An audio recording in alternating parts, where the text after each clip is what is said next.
Hi, I'm Jenica Davis Hockett. Welcome to this little video I made on youth leadership and empowering relationships. The reason I'm taking a focus on empowering relationships rather than empowering youth is because I think we do a great disservice to our youth by hoisting them into leadership positions without developing the relationships behind them to make them successful. Churches are one of the last places left that aren't segregated by generations, and so we have an excellent opportunity within our congregations to create these relationships for mutual success.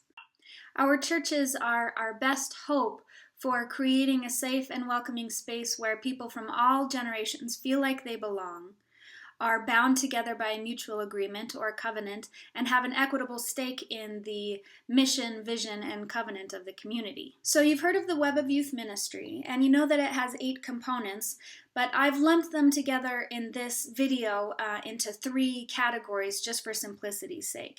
And the Web of Youth Ministry is just a catchy way to categorize the aspects of ministry as they relate to 14 to 18-year-olds. But as you'll see, this isn't just ministry for 14 to 18-year-olds. These categories apply to ministry to folks of all ages. So the first is a need to be in relationship, and this means peer-to-peer relationships and multi-generational relationships.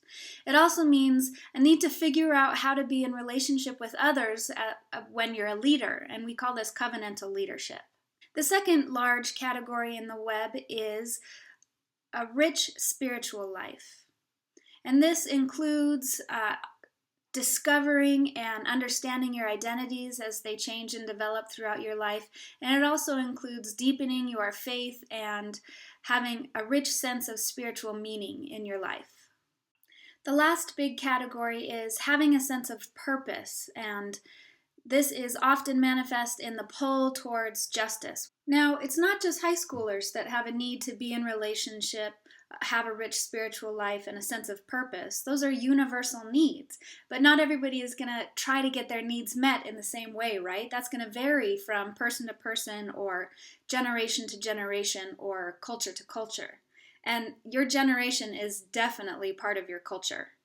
Just think of the dominant and the subcultures in the United States when you were coming of age, or when your parents or grandparents were coming of age, or when your kids or your nieces and nephews or siblings were coming of age. Totally different cultures, right? So there are universal needs, but there are cultural strategies to meet those needs. And for a long time, our cultural strategy for meeting the needs of youth to be in relationship, have spiritual depth, and have a sense of purpose has been youth empowerment. So let's pause for a moment to do a little brief history reminder of the Unitarian and Universalist youth movements. So in the early 1900s, the Young People's Christian Union, which was Universalist, and the Young People's Religious Union, which was Unitarian, young meant up to 35 years old.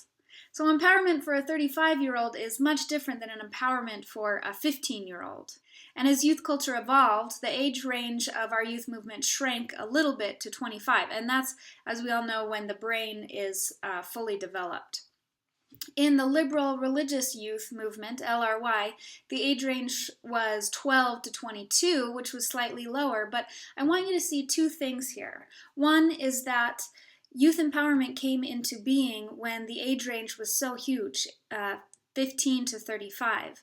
And 2, in the youth empowerment model, youth and adults have always been working together, been in relationship with one another, and been in relationship for mutual success. They were just all considered youth back then. Youth empowerment is great in a lot of ways, but taken at face value, it has some downsides. It's steeped in the dominant paradigm that governs our society and most often our churches. First of all, it assumes that youth are inherently disempowered. Second of all, it assumes that what they need is more power.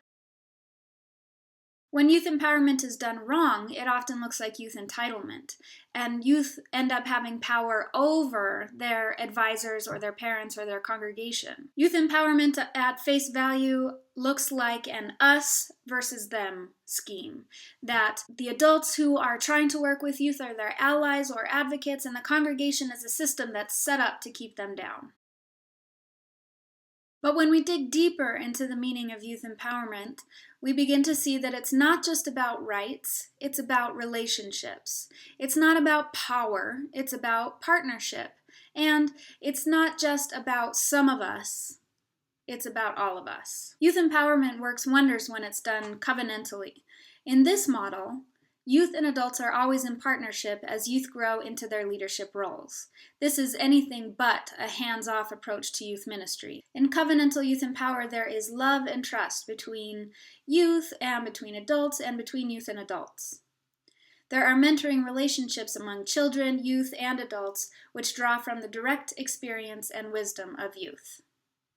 There is the development of youth confidence and self-identity through building community, learning to use one's voice effectively, and realizing a more robust expression of themselves. In covenantal youth empowerment, there is encouragement for all to grow together in accountability. There are youth defining their own issues and participating in the decisions that impact youth communities and the larger multi-generational communities that we share. There are youth and adults that have access to information through direct and honest communications expressed with grace, humility, and respect. In covenantal youth empowerment, there is trust in the competence of youth and the authenticity of their insights. There is appreciation of the prophetic wisdom and energy of youth to be agents of social change, justice, and service. And there's the recognition that youth ministry is an integral Unitarian Universalist ministry and part of our collective past, present, and future. So you can see that youth empowerment isn't actually about youth empowerment. It's about empowering relationships for mutual success. So the crux of building and sustaining empowering relationships is to know your boundaries and your horizons. You've got to have a clear mission, vision, and covenant to work together effectively. Mission is basically, what are we doing here together? What do we hope to accomplish? Vision is, where do we hope to be when this project is complete? And covenant is, how do we aspire to be? How can we live up to our best selves in one another's presence? And when we get lost or confused in building these new relationships, which we're bound to from time to time, we have these questions that we can go back to.